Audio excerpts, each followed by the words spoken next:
allowed him to do this. Think about that.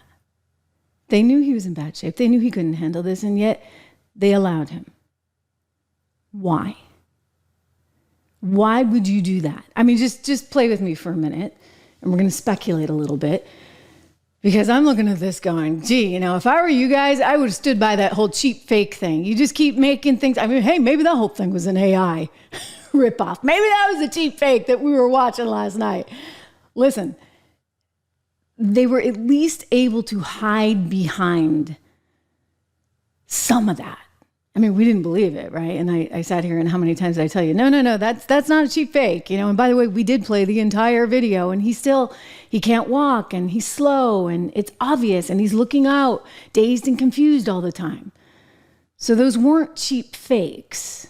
And you couldn't make the same kind of quote unquote cheap fakes about other people because they weren't walking and looking the way Joe Biden was. So they don't have any of that to hide behind anymore. So why were they willing? Why, you got to ask yourself, why were they willing to put him out there, knowing that no one could actually still say, the emperor has these gorgeous clothes, right? This is the emperor has no clothes. Everybody would have to then admit, because we saw it. It was pretty transparent. I mean, heck, when you got CNN fact-checking you, check this out.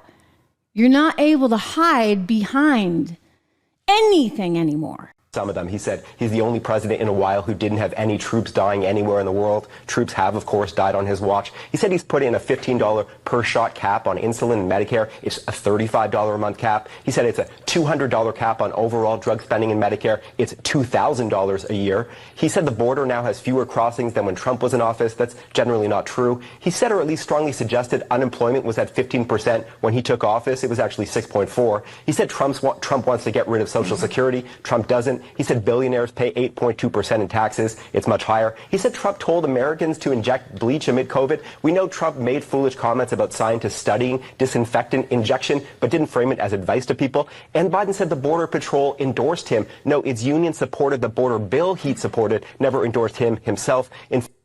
Okay. So now you get CNN fact-checking you, Biden. I don't know what to tell you, other than it's probably time to call it quits. Of course, you guys should have thought about that ages ago. I said all along, you can't run the guy. You really and truly can't run the guy, not unless you want Jimmy Carter and Ronald Reagan all over again. But they ran him anyway. And now they're freaking out. I mean, the number of people that said that Donald Trump won that debate, overwhelming. They had a flash poll on CNN. Overwhelming number of people said it was Trump that won. I mean, who did, right? Like, I don't think there's any question about it. All you had to do was string a sentence together and stand up straight and well, have, a beating heart, basically. That was not a hard debate to win. Trump did do an excellent job. He didn't get mad. He didn't take the bait. I was very, very impressed. I thought he really conducted himself in tip-top form. But let's be honest, that was not a difficult debate to win because Joe Biden performed so poorly. And so now what are they going to do? I think they're going to have to retire the guy. ASAP. But don't take my word for it. Go to some of the party bigwigs, including Van Jones, who was on CNN last night, calling it like it is. I can walk you through how I'm supposed to see it and say it, but I just want to speak from my heart. I love that guy. That's a good man. He loves his country. He's doing the best that he can. But he had a test to meet tonight to restore confidence of the country and of the base, and he failed to do that. And I think there's a lot of people who are going to want to see him consider taking a different course now. We're still far from our convention, and there is time for this party to figure out a different way forward if he will allow us to do that. But that was not what we needed from Joe Biden, and it's personally painful for a lot of people. It's not just panic, it's pain for what we saw tonight. So they know that he can't run. So why did they let him do that? Was it a setup? Did they actually think, okay, we're going to do this, and then we get all the media to jump on board and say he can't run again, and then he won't be able to run again, and then we'll be able to get somebody that we want in there because they're so worried? I mean, you just look at the poll numbers, and all of America was already starting to say, look at him. I mean, Nate Silver, even just the other day from 538, coming out saying, you know, at some point you may need to think about running another candidate. You really might. Because Trump is cleaning up in the Midwest and all the swing states. And listen, if the election were held today, for sure, he'd win by a pretty large margin. Here's Joy Reid telling us she spoke to the Obama camp and people are in a near panic mode. I bet they are. That said, I too was on the phone throughout much of the debate with Obama world people, with Democrats, with people who are political operatives, with campaign operatives. My phone really never stopped buzzing throughout. And the universal reaction was somewhere approaching panic. The people who were texting with me were very concerned about President Biden seeming extremely feeble, seeming extremely weak. And you know, I'll just reiterate what I said earlier. President Biden had one job tonight, and it was one primary job. And yes, it was to litigate Donald Trump's, you know, criminality and all of those things. But he had to settle his own party.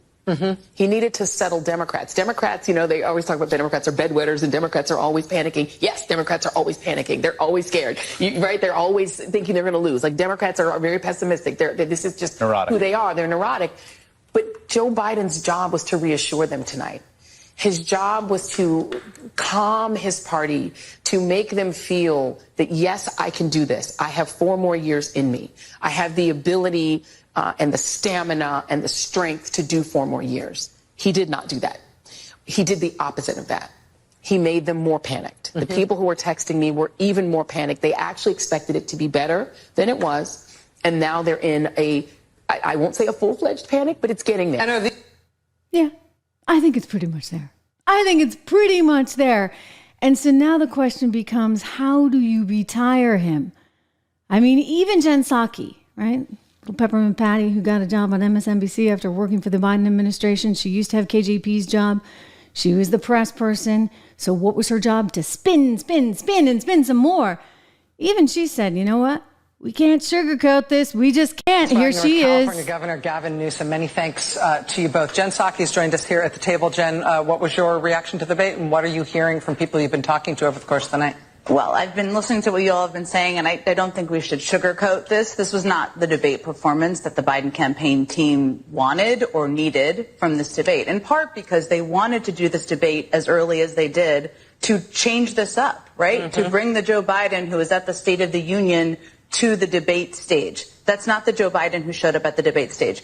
You could see inklings of that or wrinkles of that or whatever you want to say at the post-debate event, right? In the very last answer of the debate, and when all of a sudden it was like, oh, he's warmed up. Yes, yes. And as you said, Rachel, he did improve as the night went on. His voice improved. His answers improved. He had a couple of moments. I thought his answer on calling out Trump's criminality was pretty good. He was a little garbly on abortion. If you're the campaign, you're going to push out the best moments. There were a couple on social media. But it's not the debate they wanted. I think the biggest challenge for them, and Nicole's been talking about this a little bit, and we've sat in similar chairs, is how distracting all of the chatter is going to be, which I'm getting, we're all getting on text, on email, about whether he should be replaced. That chatter is happening. People are asking questions. I don't mean it's from the American public writ large, and we don't know how they feel, and we won't know for some time. And if you look at history, this may not impact them at all. But the chatter is very distracting, and it's going to be very consuming for the campaign. Should he be replaced? They're going to be answering that question instead of breaking through on attacking Trump. Well, they will. And that question is out there. I mean, heck, even Chris Wallace, whom I used to work with at Fox, was saying something to that effect on CNN. Watch. This has been, quite frankly, a car accident in slow motion that we've seen over and building and questioning it. And, you know, as has been pointed out, Joe Biden sought this debate at this remarkably early time because he knew he was losing and he needed to change the narrative. Yep. And he did change the narrative. He sunk his campaign tonight. Boom! Boom! He sunk it. It's over, Joe. You're done.